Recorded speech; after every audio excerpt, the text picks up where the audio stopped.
Last year, I spent 6 months participating in what I was told was a psychological experiment. I found an ad in my local paper looking for imaginative people looking to make good money, and since it was the only ad that week that I was remotely qualified for, I gave them a call and we arranged an interview. They told me that all I would have to do is stay in a room, alone, with sensors attached to my head to read my brain activity, and while I was there, I would visualize a double of myself. They called it my Tulpa. It seemed easy enough, and I agreed to do it as soon as they told me how much I would be paid. The next day, I began. They brought me to a simple room and gave me a bed, then attached sensors to my head and hooked them into a little black box on the table beside me. They talked me through the process of visualizing my double again, and explained that if I got bored or restless, instead of moving around, I should visualize my double moving around, or try to interact with him, and so on. The idea was to keep him with me the entire time I was in the room. I had trouble with it for the first few days. It was more controlled than any sort of daydreaming I had done before. I'd imagine my double for a few minutes, then grow distracted, but by the 4th day, I could manage to keep him present for the entire 6 hours. They told me I was doing very well. The second week, they gave me a different room with wall-mounted speakers. They told me they wanted to see if I could keep the Tulpa with me in spite of distracting stimuli. The music was discordant, ugly, and unsettling, and it made the process a little more difficult, but I managed nonetheless. The next week, they played even more unsettling music, punctuated with shrieks, feedback loops, what sounded like an old-school modem dialing up, and guttural voices speaking some foreign language. I just laughed it off. I was a pro by then. After about a month, I started to get bored. To liven things up, I started interacting with my doppelganger. We'd have conversations, or play rock, paper, scissors, or I'd imagine him juggling or breakdancing or whatever caught my fancy.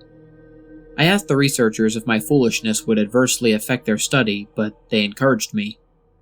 So we played and communicated, and that was fun for a while. Then it started to get strange. I was telling him about my first date one day, and he corrected me. I had said my date was wearing a yellow top, and he told me it was a green one.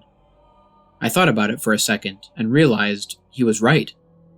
It creeped me out, and after my shift that day, I talked to the researchers about it. You were using the thought form to access your subconscious, they explained. You knew on some level that you were wrong, and you subconsciously corrected yourself. What had been creepy was suddenly cool. I was talking to my subconscious. It took some practice, but I found that I could question my Tulpa and access all sorts of memories. I could make it quote whole pages of books I had read once, years before, or things I was taught and immediately forgot in high school. It was awesome. That was around the time I started calling up my double outside of the research center. Not often at first, but I was so used to imagining him by now that it almost seemed odd to not see him. So whenever I was bored, I'd visualize my double. Eventually, I started doing it almost all the time. It was amusing to take him along, like an invisible friend. I imagined him when I was hanging out with friends or visiting my mom. I even brought him along on a date once. I didn't need to speak aloud to him, so I was able to carry out conversations with him and no one was the wiser. I know that sounds strange, but it was fun. Not only was he a walking repository of everything I knew and everything I had forgotten, he also seemed more in touch with me than I did at times. He had an uncanny grasp of the minutiae of body language that I didn't even realize I was picking up on. For example, I had thought the date I brought him along on was going badly, but he pointed out that she was laughing a little too hard at my jokes and leaning towards me as I spoke, and a bunch of other subtle clues that I wasn't consciously picking up on. I listened, and let's just say that that date went very well. By the time I had been at the research center for 4 months, he was with me constantly. The researchers approached me one day after my shift and asked me if I had stopped visualizing him. I denied it, and they seemed pleased. I silently asked my double if he knew what prompted that, but he just shrugged it off, so I did too. I withdrew a little from the world at that point. I was having trouble relating to people. It seemed to me that they were so confused and unsure of themselves, while I had a manifestation of myself to confer with. It made socializing awkward. Nobody else seemed aware of the reasons behind their actions, why some things made them mad and others made them laugh.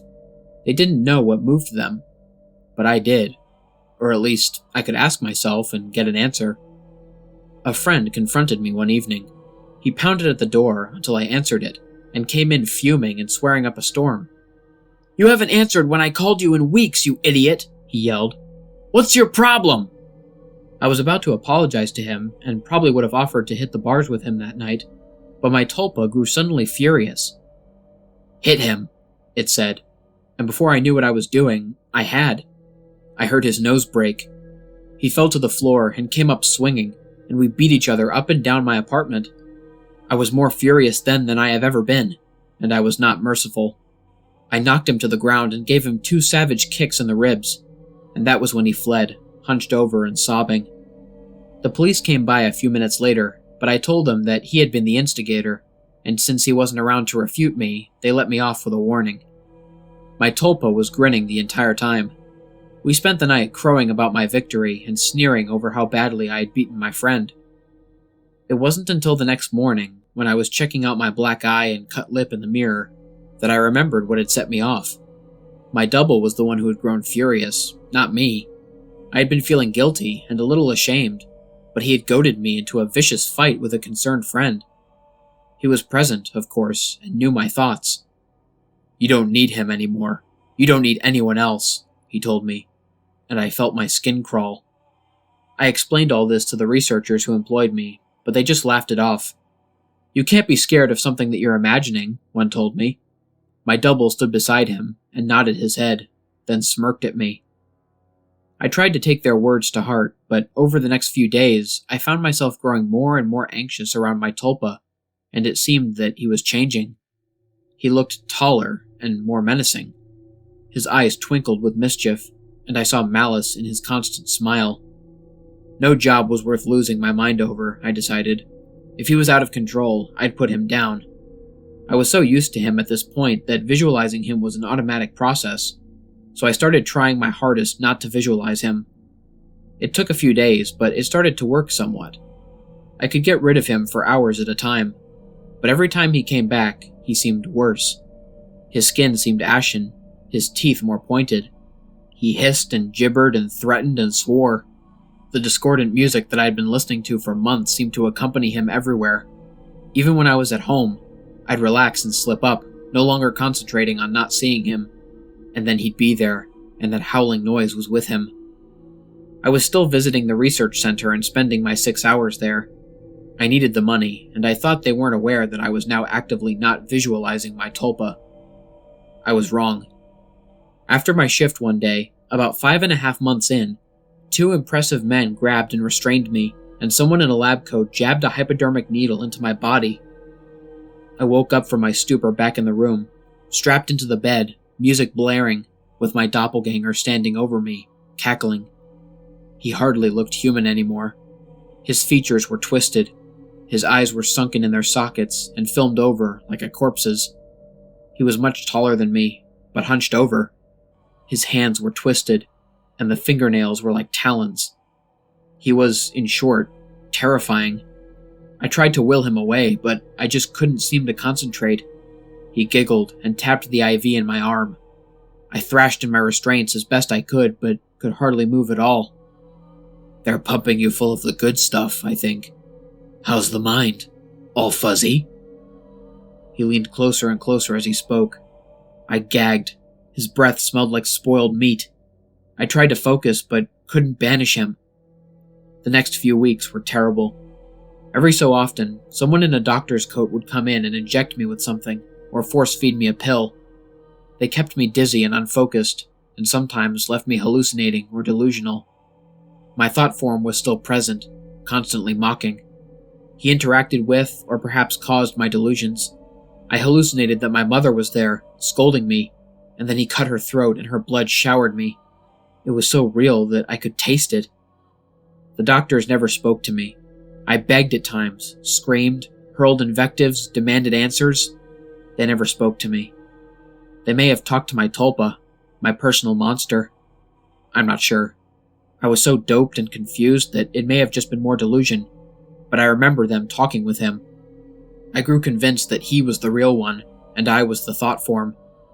He encouraged that line of thought at times, and mocked me at others.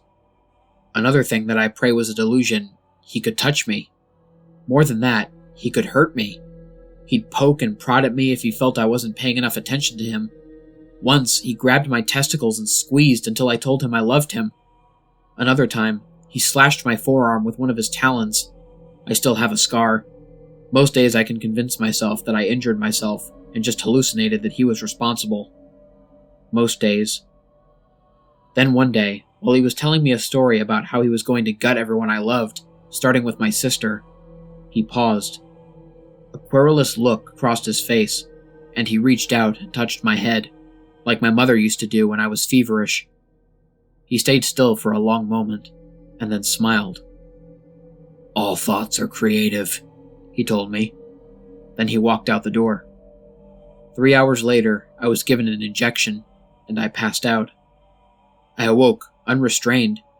Shaking, I made my way to the door and found it unlocked. I walked out into the empty hallway, and then ran. I stumbled more than once, but I made it down the stairs and out into the lot behind the building. There, I collapsed, weeping like a child. I knew I had to keep moving, but I couldn't manage it. I got home eventually. I don't remember how. I locked the door and shoved a dresser against it, took a long shower, and slept for a day and a half. Nobody came for me in the night, and nobody came the next day, or the one after that. It was over. I spent a week locked in that room, but it felt like a century. I'd withdrawn so much from my life beforehand that nobody even knew I was missing. The police didn't find anything. The research center was empty when they searched it. The paper trail fell apart. The names I had given them were aliases. Even the money I had received was apparently untraceable. I recovered as much as one can. I don't leave the house much, and I have panic attacks when I do. I cry a lot. I don't sleep much, and my nightmares are terrible. It's over, I tell myself. I survived. I use the concentration those monsters taught me to convince myself. It works, sometimes. Not today, though. 3 days ago, I got a call from my mother. There's been a tragedy. My sister was the latest victim in a spree of killings, the police say. The perpetrator mugs his victims, then guts them. The funeral was this afternoon. It was as lovely a service as a funeral can be, I suppose. I was a little distracted, though. All I could hear was music coming from somewhere distant. Discordant, unsettling stuff that sounds like feedback and shrieking, and a modem dialing up. I hear it still. A little louder now.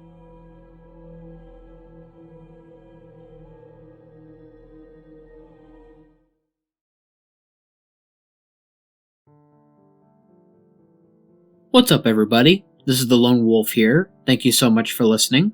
I hope you guys enjoyed my narration of Tulpa.